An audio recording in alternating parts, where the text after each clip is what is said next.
नमस्कार प्यारे विद्यार्थियों, आप सभी ध्यान दें कि हमारा एक व्याकरण का जनरल टॉपिक चल रहा है। उस टॉपिक में देखिए कि हमने व्याकरण का अर्थ परिभाषा पढ़ ली है, उसके बाद हमने अनुप्रास को ठीक से पढ़ लिया है और फिर श्लेष को भी पढ़ चुके हैं आप। और श्लेष के बाद में बात करते हैं यमक की।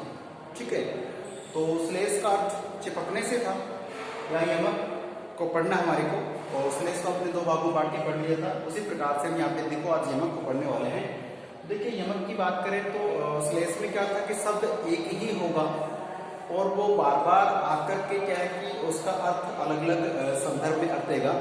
यहाँ क्या है कि शब्द है वो बार बार आ सकता है, लेकिन उसका अर्थ जो है वो अलग अलग ही रहेगा। उसमें शब्द एक बार आ रहा है, इसमें क्या बार बार आ रहा है। और ध्यान रखना आवर्ती समान हो सकती है कि जैसे पास पास में तो शब्द आ जाएंगे एक एक। ठीक है, जैसे मान लो 11th क्लास की एक एग्जाम्पल है, अपने कबीर का आपने पढ़ा। कबीर में आ रहा है कि कबीर कहते हैं कि हम तो एक एक करी जाना, यानी भगवान को एक ही रूप मानते हैं। उसमें एक और एक जो शब्द है उसमें कौन सा अलंकार है, उसमें हमारे लिए अलंकार है। बात करें यमक अलंकार की, एक एक पहले बार एक ईश्वर के लिए आया है, भगवान के लिए आया है। दूसरा जो एक है वो आया है एक संख्या करके, भगवान एक ही हैं। अब बात करते हैं प्यारे बच्चों कि हम यमक की डेफिनेशन की ध्यान से सुनना समझना है कि जो यमक अलंकार है इसमें आपको दो शब्द या दो वाक्यांश हो सकते हैं, शब्दांश हो सकते हैं, छोटे हो सकते हैं। शब्दांश या वाक्यांश आपके लिए हो सकते हैं। देखिए जहां मैं आपको समझा थोड़ा सा इसमें कि जहां कोई शब्द बार बार आए, या शब्द हो सकता है, कोई वाक्यांश हो सकता है, ठीक है, छोटा अंश हो सकता है कि शब्द बार बार आए किंतु प्रत्येक बार अर्थ भिन्न हो, वहां यमक अलंकार होता है। प्रत्येक बार क्या है कि अर्थ भिन्न होगा। प्रत्येक बार का मतलब क्या है कि जैसे जितनी बार आ रहा है उसका अर्थ अलग अलग आएगा। अब यह देखिए सिंपल सादा अर्थ है। यमक की बात करें कि यमक में दो शब्द समान समान आएंगे, उच्चारण में समान हो सकते हैं और उनकी जो बनावट है, देखने की जो तरीका उसमें भी समान हो सकते हैं, लेकिन वो क्या है कि अर्थ में भिन्नता होगी। तो यमक में श्लेष में अंतर करना, वो श्लेष में एक शब्द आ रहा है, इसमें बार बार शब्द आ रहा है, दो बार आ रहा है, दो बार तो मान के चलिए आएगा फिक्स है, उसके बाद भी आ सकता है तो भी जोड़े के रूप में आएगा। अब बात करें कि देखिए जहां कोई शब्द बार बार दो या दो से अधिक बार आता है, लेकिन दोनों बार उसका अर्थ में बदलाव होता है, अर्थ भिन्न भिन्न आता है, वहां पर हमें यमक अलंकार मानना है। क्यों मानना है? क्योंकि अर्थ की भिन्नता के योग में, अर्थ की भिन्नता के योग में मानना है। अब देखिए मैं आपको एक बहुत ज्यादा प्रचलित उदाहरण जो सभी कक्षाओं के बच्चे जानते हैं, जितने पढ़े लोग हैं वो सब जानते, पढ़े लिखे लोग, तो ध्यान दें कि कनक कनक ते 100 गुना मादक का अधिकार।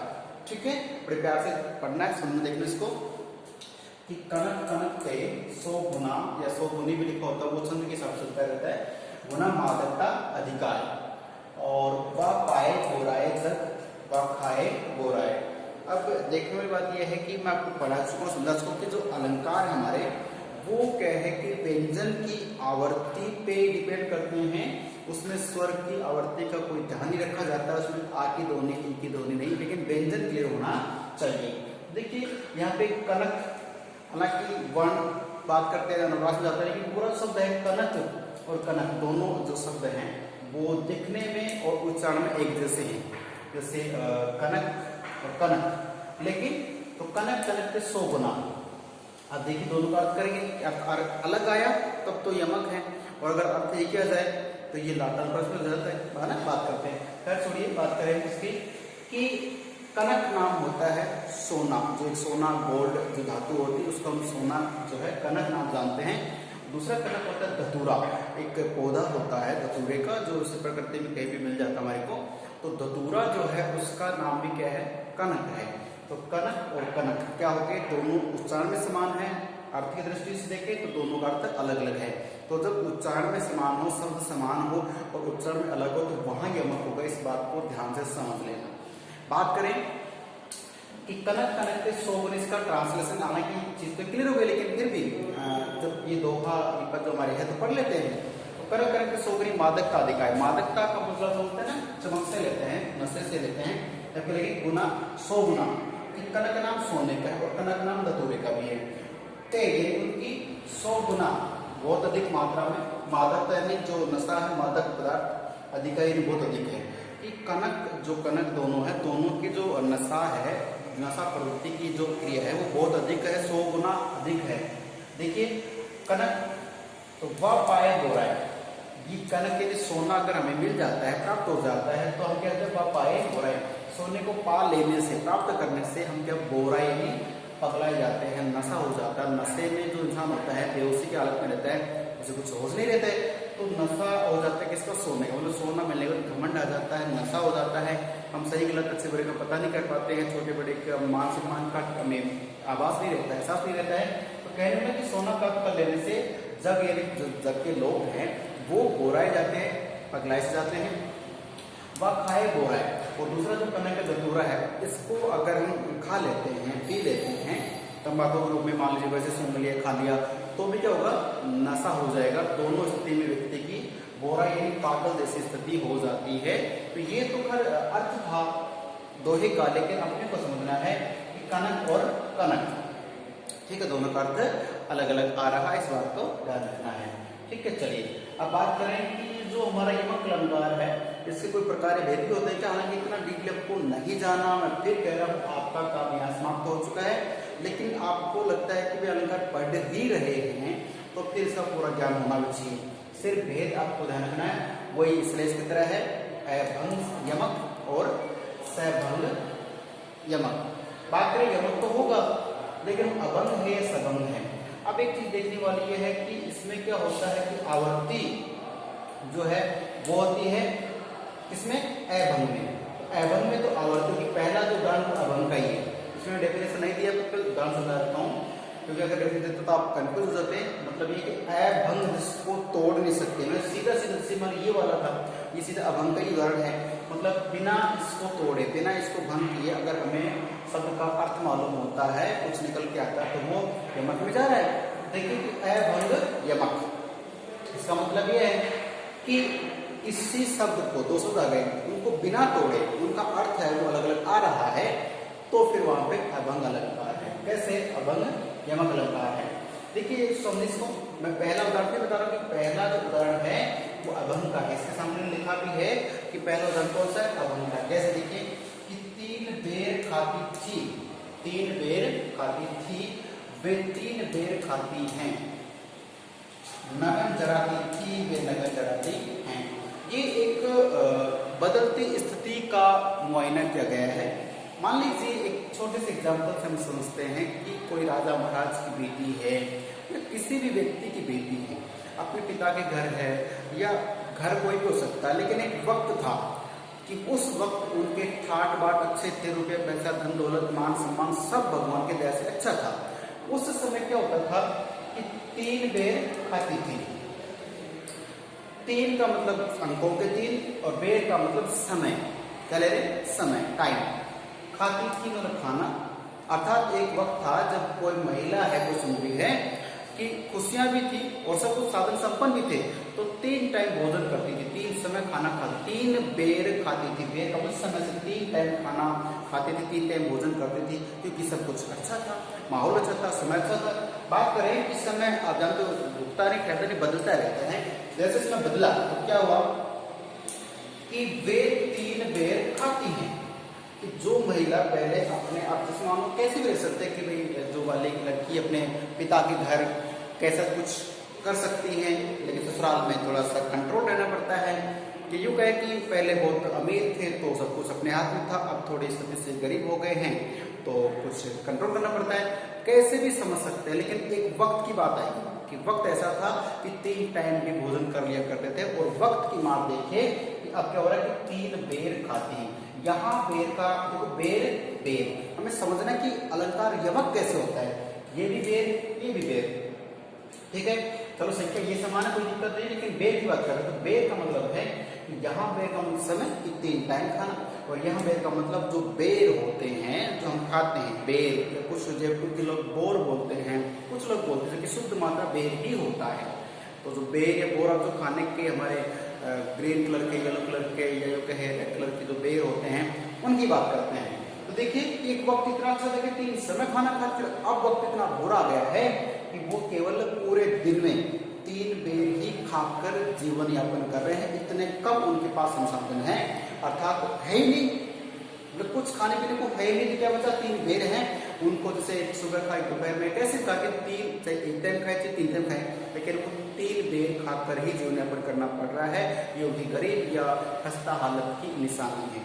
तो ये बात कर रहे हैं कि वक्त की बात, अब उसी को और आगे बढ़ाया है। देखिए कि नगन जलाती थी, एक वक्त था जब ये 3 समय खाना खा रही, तो साधन संपन्न है, अच्छे परिवार में है, तो ऐसे में क्या हुआ कि ये नगन जलाती थी, मतलब जो चूड़ा होता है, आभूषण होते हैं, उनमें जोहरी से नगन मतलब जो हीरे जवाहरात होते हैं उनका काम करवाती थी, अच्छे अच्छे महंगे महंगे आभूषण गहने पहनती थी, नगन जलाती थी।